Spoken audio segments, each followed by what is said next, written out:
Are you ready? మరి రెండో point, నేను పనికి రాని వాడనని అనుకొనకుడి.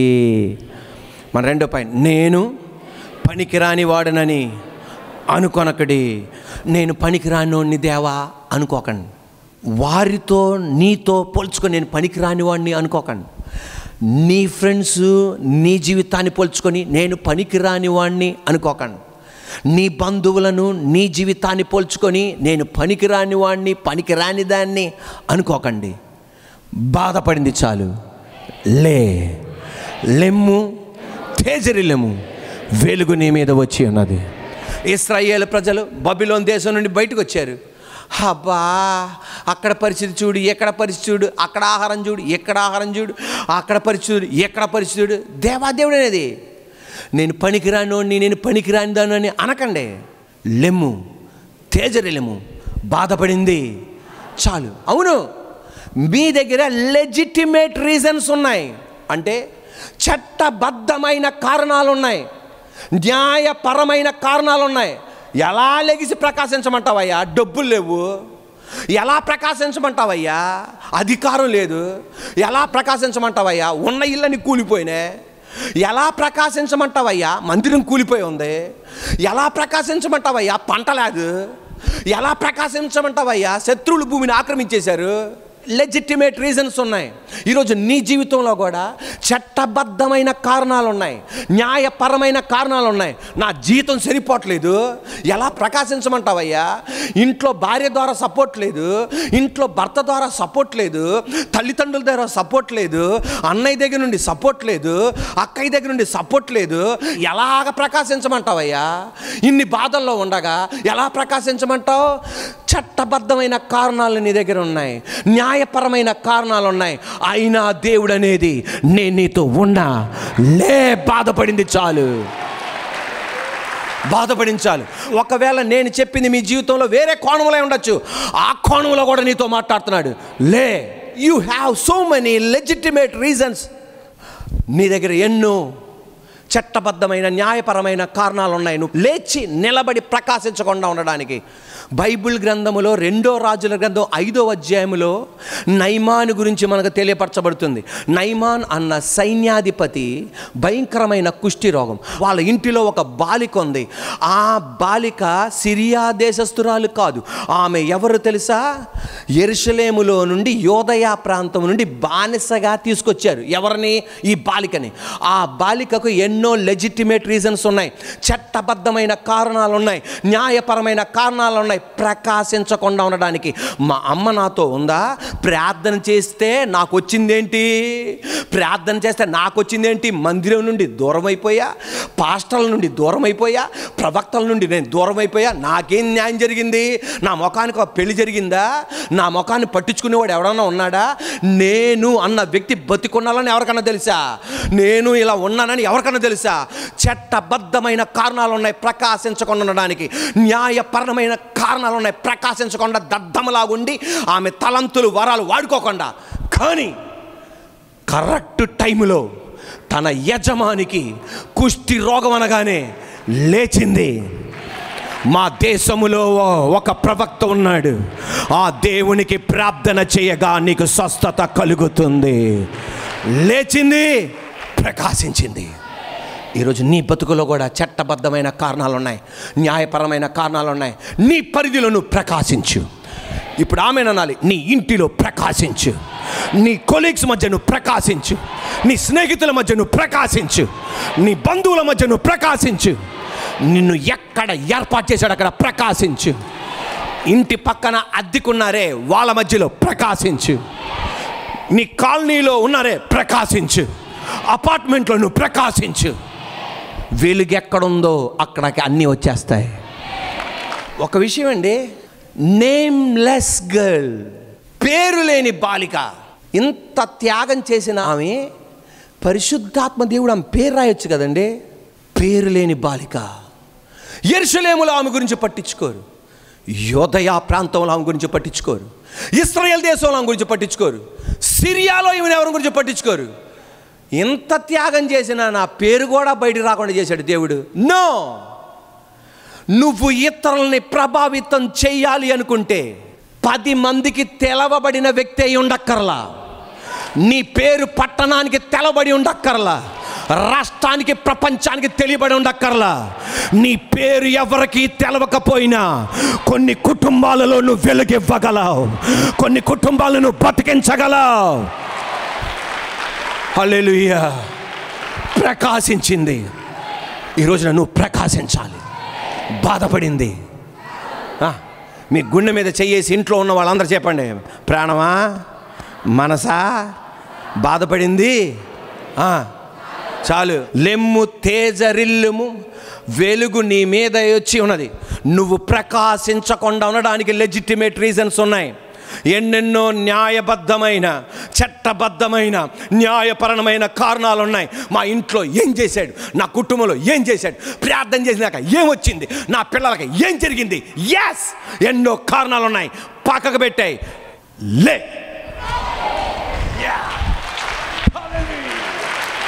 హల్లెలూయా, ప్రైజ్ ది లార్డ్, హల్లెలూయా. బాధపడింది, చాలు, లే. హల్లెలూయా. దేవుడు అనేది stand up and stand out. Stand up, stand out.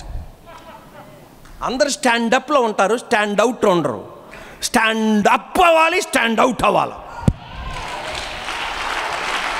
హల్లెలూయా. పేతురుతో పాటు అందరూ స్టాండప్ అయ్యారు, కానీ స్టాండ్ అవుట్ ఒక పేతురే. లెమ్ము తేజరిల్లు. నేను కేరళ రాష్ట్రంలో జరిగిన ఒక సంఘటన విన్నాను. అమ్మ నాన్నకి ఒక కుమార్తె, ఆమె పేరు యానీ శివ. బాగా చదువుకోగలదు, 18వ సంవత్సరం, ఇంటర్మీడియట్ చదువుతుంది. ఒక యవనస్తుడు యొక్క ఆకర్షణలో పడిపోయింది. ఆయన చేసే ఎకిలి చేష్టలకే అంటాం, ఈ చేసే ఎకిలి చేష్టలకి ఆకర్షింపబడి, అమ్మా ఈడు దేవుడు రా అనుకుంది. తర్వాత అర్థమైంది, నంబర్ 1 పోతాం రా అని. ఆ ఎక్కిలి చేష్టలకి ఆకర్షింపబడి 18వ ఏటనే జీవితం అంటే ఏదో తెలవక కంగారులో ఆకర్షింపబడి వివాహం చేసుకుంది. ఒక బిడ్డకు జన్మమిచ్చింది వాళ్ళిద్దరి కలయికలో. నంబర్ 1 తాగుబోతాడంట. ఈమెని తన కుమారుని విడిచిపెట్టి వెళ్ళిపోయాడు. అమ్మా నాన్నకి ఇష్టం లేదు ఆ వివాహం. నేనే చూసుకుంటానని దొంగ మాటలు చెప్పి, అబద్ధ మాటలు చెప్పేసి ఆకర్షించేశాడు. ఒక బిడ్డకు జన్మమిచ్చింది. ఎట్టెల్లాలో అర్థం కాక 8 నెలల పసి బిడ్డని తీసుకొని నాన్న దగ్గరికి వెళ్తే, నాన్న మంచి స్ట్రాంగ్, ఇంట్లో నుండి అన్నాడు. డాడీ నేను చేసింది తప్పు అని కాళ్ళ మీద పడింది, ఒప్పుకోలా. అమ్మ ఒప్పుకోలా. గత్యంతరం లేక అమ్మమ్మ దగ్గర పెరిగింది. అమ్మమ్మ అంది, అరే నా దగ్గర ఏముంది నాన్న, ఏమీ లేదు. అమ్మమ్మ ఏదో 3 పూట్ల నాకును నా బిడ్డకు అన్నం పెట్టవే, నేను డిగ్రీ పూర్తి చేసుకుంటాను, డిగ్రీ పూర్తి చేసేసుకుంటా. పైకి చూస్తే ఆకాశం కనపడిద్ది, అన్ని రంధ్రాలు. పైనుండి ఒక చుక్క నీళ్ళు పడితే మొత్తం లోపలికి వచ్చేస్తాయి. అటువంటి పరిస్థితి. 3 సంవత్సరాల్లో డిగ్రీ పూర్తి చేసేసింది. 3 సంవత్సరాల డిగ్రీ కోర్సు పూర్తి చేసగానే, అమ్మా నాన్న మేము వద్దంటే నువ్వు ఆమెను ఉంచుకున్నావేంటి, ఆమె జీవితాన్ని పాటు చేస్తున్నావు అనగానే అక్కడి నుండి కూడా వెళ్ళిపోయి కొచ్చిన్ లేకపోతే ఎర్నాకుళం అన్న ప్రాంతానికి వెళ్ళింది. రైల్వే స్టేషన్లో 2 రోజులు గడిపింది. వెయిటింగ్ రూమ్ ఉంటుంది, అక్కడే వాష్రూమ్ అన్నీ సిద్ధపరచుకొని బయటకు వచ్చింది. అద్దెకి ఎవరు ఇవ్వట్లా, ఆమె దగ్గర పైసా లేదు. ఆమె ఎంత యథార్థవంతురాలో చూడండి ఆ యానీ. కానీ అది దుర్మార్గ పని చేశాడు ఆ వ్యక్తి. ఎక్కడికి వెళ్ళాలో అర్థం కావట్లా, నాన్న ఒప్పుకోవట్లా, నా దగ్గర రావద్దు అంతే. పక్కన వాళ్ళు అన్నారంటే ఆమె జానా కష్టపడితే నా మాట ఏం లేదు. ఆమె ఏం చేయాలో ఆమెకి అర్థం కావట్లా. ఆమె నిమ్మకాయ రసం అమ్ముకొని తన కుమారుని పోషిస్తుంది. ఐస్ క్రీములు అమ్ముకొని కుమారుని పోషిస్తుంది. తర్వాత HDFC బ్యాంకులో ఉద్యోగం వచ్చింది. అది 3,500 రూపాయల జీతం, 3,000 రూపాయల అద్దె. ఆ ఇంటి అద్దె నెలకు 3,000 రూపాయలు. ఇది 1905వ సంవత్సరంలో జరగల, 2007, 2021 మధ్య జరుగుతున్న సంఘటన. 2007, బిట్వీన్ 2007 to 2021 నిమ్మకాయ రసం అమ్మి, ఐస్ క్రీములు అమ్మి తన బిడ్డని పోషింపబడుతుంది. HDFC బ్యాంకులో ఉద్యోగం వచ్చింది. 3,500 రూపాయలు, 3,000 రూపాయలు అద్దె, 500 రూపాయల్లో ₹400 బాబుని కేర్ టేకర్లు ఉంటారు కదా, ఆ నర్సరీ స్కూల్లో పంపిస్తుంది. దానికి ₹400. తినడానికి మిగిలేది 100. తినడానికి మిగిలేది 100. నిమ్మకాయ రసం అమ్మి, ఐస్ క్రీంలు అమ్మి పోషిస్తుంది. ఆమెని ఇంటర్వ్యూ చేస్తూ అడిగారు, మీ బాబు చిన్నపిల్లోడు కదా, మరి ఆట బొమ్మలు, విమానం, తుపాకులు ఇవన్నీ అడుగుతాడుగా. ఎప్పుడు నా బిడ్డలా అడగల. నా బిడ్డ ఎప్పుడైనా సరే స్వీట్ షాప్ చూస్తే చేయి చాపేవాడు, బేకరీ చూస్తే చేయి చాపేవాడు, పెళ్ళిళ్ళకి వెళ్తే అన్నం తింటుంటే చేయి చాపేవాడు. నాకన్నా ఆకలి ఆడికి బాగా తెలుసు.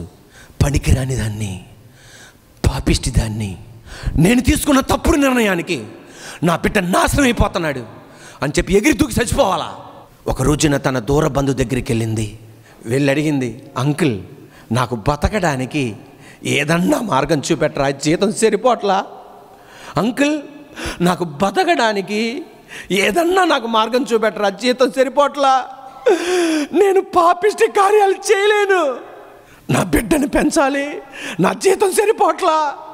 అంకుల్ అన్నాడు, అమ్మా ఇప్పుడు ఆమెకి 31 సంవత్సరాలే, ఇప్పుడు ఆమెకి 31 ఇయర్సే. అమ్మా ఇప్పుడే ఆయన ఆర్టీసీ డ్రైవర్ గారు, వయసులో పెద్ద, ఒక 55 సంవత్సరాలు ఉంటాయి. ఇప్పుడు చూస్తే ఆయన రిటైర్డ్ అయినట్టున్నారు. ఆయన 55 సంవత్సరాలు ఉంటాయి. అమ్మా లేడీ పోలీస్ కానిస్టేబుల్ కొరకు జాబ్ ఆపర్చునిటీస్ పడినాయమ్మా, ఉద్యోగ అవకాశాలు పడినాయి, దాన్ని సెలెక్ట్ అవుతావు, దానికి నువ్వేమవుతావు, సెలెక్ట్ అవుతావు అనగానే, అంకుల్ పోలీస్ దానికి నేను సెలెక్ట్ అవుతా, కానీ కోచింగ్ తీసుకోవడానికి డబ్బులు లేవు కదా. ఎంత సంపాదిస్తున్నావమ్మా? 3,500. 3,000 ఏమో అద్దె కట్టేస్తున్నా, 400 ఏమో బాబుని నర్సరీ స్కూల్ పంపిస్తున్నా, 100తో నిమ్మకాయలు అమ్మి ఐస్ క్రీమ్ అమ్మి బతుకుతున్నా.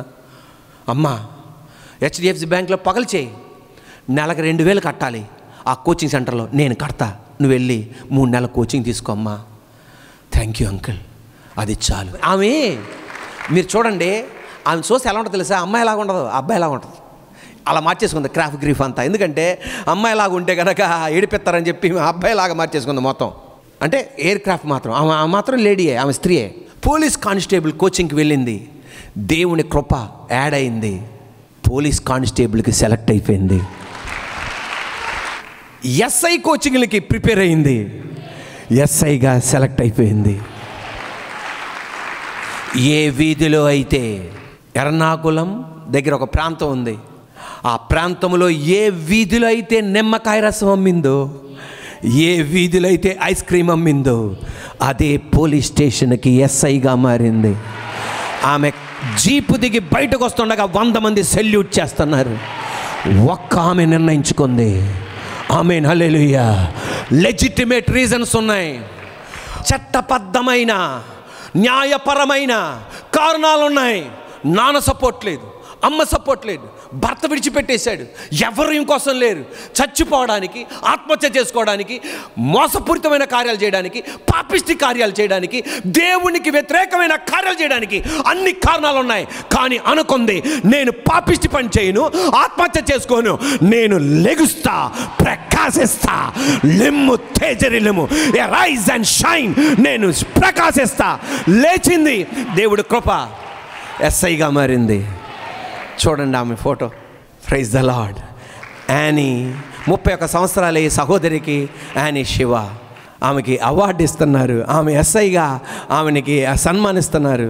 వాళ్ళ బాబు చూస్తే ఒక అబ్బాయి లాగా ఉంటుంది, కానీ ఆమె ఒక స్త్రీ. Praise the lord. ఇక్కడ వాక్యం వింటున్నా, నీతో చెప్పనా, ఈమె పడినంత కష్టాలు పడుతున్నావు నువ్వు, ఈమె పడిన కష్టాలు పడుతున్నాను అన్న వాళ్ళు చేయిపోయి కదండి. తినడానికి మార్గాలు ఉన్నాయి, ఉండడానికి ఇల్లు ఉన్నాయి, మంచి బిడ్డలు ఉన్నారు, అన్నీ ఉన్నాయి. నీకేమొచ్చింది నాన్న, నీకేమొచ్చిందమ్మా?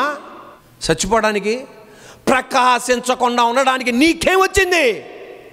ఆరోగ్యం ఇచ్చాడు, బలం ఇచ్చాడు, జ్ఞానం ఇచ్చాడు, శక్తి ఇచ్చాడు, ఇంకేమీ లేదు. అన్ని కారణాలు ఉన్నాయి సాకులు చెప్పి చచ్చిపోవడానికి, పాపిష్టి కార్యాలు చేయడానికి. కానీ నేను ఆ పని చేయను, లెగుస్తా, ప్రకాశిస్తా. ఈ రోజున నువ్వు ప్రకాశించాలి.